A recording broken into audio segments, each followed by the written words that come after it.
Hello बच्चों, आज हम टाइप्स ऑफ गवर्नमेंट्स पढ़ेंगे। चाहे आप 6 में हो, 7th में हो, किसी भी क्लास में हो, आपको पता होना चाहिए what are the different types of governments. तो सबसे पहले हम बात करेंगे डेमोक्रेसी की। What is democracy? It is rule by the people. Democracy का क्या मतलब होता है? जिसमें लोग रूल करते हैं। अब जो लोग हैं ना, वो अपने आप को दो तरीके से रूल कर सकते हैं। या तो किस तरह से, जो डेमोक्रेसी है it can be of two types: direct democracy, representative democracy. Direct democracy का मतलब है कि लोग खुद बैठ के डिसीजंस लेंगे। ठीक है। पुराने टाइम में अगर हम एथेंस, एंशियंट एथेंस की बात करते हैं तो वहाँ पे डेमोक्रेसी थी, डायरेक्ट। आज भी स्विट्जरलैंड में डायरेक्ट डेमोक्रेसी है, लेकिन ज़्यादातर देशों में रिप्रेजेंटेटिव डेमोक्रेसी है। इसमें लोग अपने रिप्रेजेंटेटिव्स चूज़ करते हैं, और जो ये रिप्रेजेंटेटिव्स हैं लोगों के बिहाफ पर डिसीजंस लेते हैं। ठीक है। जो रिप्रेजेंटेटिव डेमोक्रेसी है ये भी दो तरह की हो सकती है, एक पार्लियामेंट्री डेमोक्रेसी और एक प्रेसिडेंशियल डेमोक्रेसी। जैसे इंडिया में हमारे पास पार्लियामेंट्री डेमोक्रेसी है। रिप्रेजेंटेटिव्स जिनको हम चुनते हैं वो कहाँ जाते हैं? पार्लियामेंट में जाते हैं। जैसे हमें पता है हमारे पार्लियामेंट में दो हाउसेस हैं, लोकसभा और राज्यसभा। तो Lok Sabha is directly elected by the people and it take all the major decisions. Law making body है और सबसे इम्पॉर्टेंट, सबसे पावरफुल है। इसीलिए इंडिया में हमारे पास पार्लियामेंट्री डेमोक्रेसी है। दूसरी तरफ we have presidential form of democracy, जैसे यूएसए या फिर ब्राज़ील में है। तो यहाँ पर जो प्रेसिडेंट हैं वो ओवरऑल पावरफुल होते हैं, उनके पास वीटो पावर्स होती हैं। ठीक है। जैसे यूएसए की जो प्रेसिडेंट है वो अगर पार्लियामेंट में उनकी जो जिस पार्टी से वो इलेक्ट हुए हैं उसकी मेजॉरिटी हो या ना हो, जो प्रेसिडेंट है वो अपना 5 साल का टेन्योर पूरा करते हैं। क्यों? क्योंकि जो प्रेसिडेंट है वहाँ जो लोग हैं प्रेसिडेंट के लिए अलग वोट करते हैं, और जो अपने इलाके से, अपने एरिया, अपने कॉन्स्टिट्यूएंसी से जो वो रिप्रेजेंटेटिव चूज़ करते हैं वो अलग होता है। बात समझ में आ गई? तो उसको हम प्रेसिडेंशियल डेमोक्रेसी कहते हैं। फिर उसके बाद पुराने ज़माने में क्या होता था? There was monarchy. मोनार्की क्या होता है? रूल बाय किंग और क्वीन। तो ये भी दो तरह की हो सकती है। एक होती है एब्सोल्यूट मोनार्की, जहाँ पे राजा के पास एब्सोल्यूट पावर्स होते हैं सारे डिसीजंस को लेने के। वही कानून है, वही उन्हें इम्प्लीमेंट करेगा।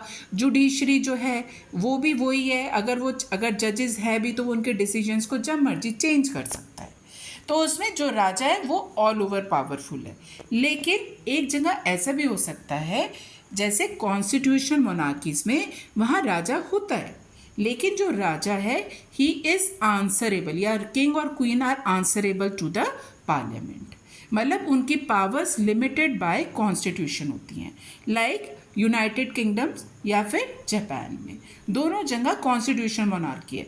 जैसे अगर हम यूके की बात करें ना, तो उसको हम क्या कहते हैं? It is not a Republic. Republic नहीं है, डेमोक्रेटिक है, मतलब या वहाँ कॉन्स्टिट्यूशन मोनार्की है लेकिन head of the state is not elected by the people.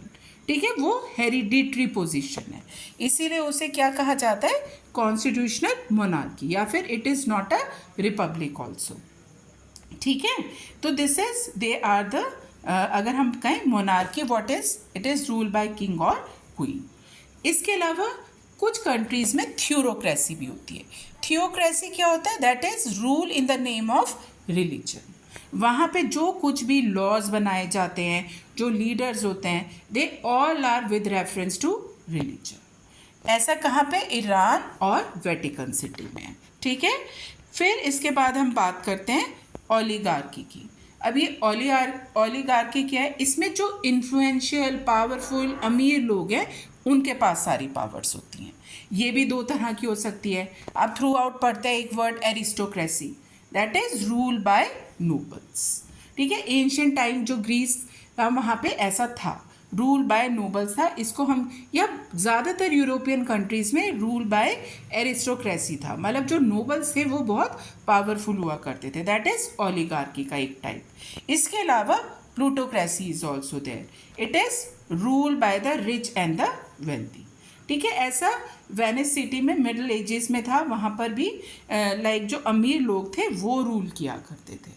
That is oligarchy में ऐसा होता है। ठीक है। एंड जो सबसे इंपॉर्टेंट अगर हम कहें, जो हम बेसिकली 3 तरह के कहते हैं, हम क्या कहते हैं, मोनार्की, डिक्टेटरशिप एंड डेमोक्रेसी। लेकिन आजकल सब लोग क्या प्रेफर करते हैं, डेमोक्रेसी प्रेफर करते हैं। तो last one is that is dictatorship. So what is dictatorship? It is rule by force.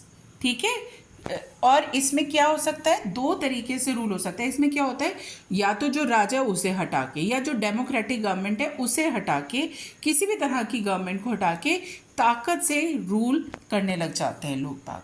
तो कौन रूल कर सकता है? या तो मिलिट्री रूल हो सकता है, जैसे म्यांमार में वहाँ पे जो मिलिट्री है उसने क्या किया, जो डेमोक्रेटिकली इलेक्टेड गवर्नमेंट थी उसको हटाकर, या फिर जो भी गवर्नमेंट है उसको हटाकर दे टेक कंट्रोल देमसेल्व्स। जैसे पाकिस्तान के केस में हमने पढ़ा था 9th क्लास डेमोक्रेसी के चैप्टर में, वहाँ पे जनरल परवेज मुशर्रफ ने भी एक मिलिट्री कूप करके जो रूल है अपने हाथ में ले लिया था, मिलिट्री रूल अप्लाई हो गया था।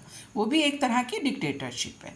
और कई जगह पे जो वन पार्टी रूल है, जैसे रशिया, ठीक है, वहाँ पे भी हम क्यों कहते हैं डिक्टेटरशिप है। चाइना आज क्यों कहते हैं डिक्टेटरशिप है, क्योंकि वहाँ वन पार्टी रूल है, सिर्फ एक ही पॉलिटिकल पार्टी है और वो ही क्या करती रहती है, रूल करती रहती है। नॉर्थ कोरिया को भी हम कहीं ना कहीं डिक्टेटरशिप अब कह देते हैं। ठीक है, so that is these are the different types of governments we can have, और उनके फर्दर टाइप्स के एग्जाम्पल्स हैं। Bye for now.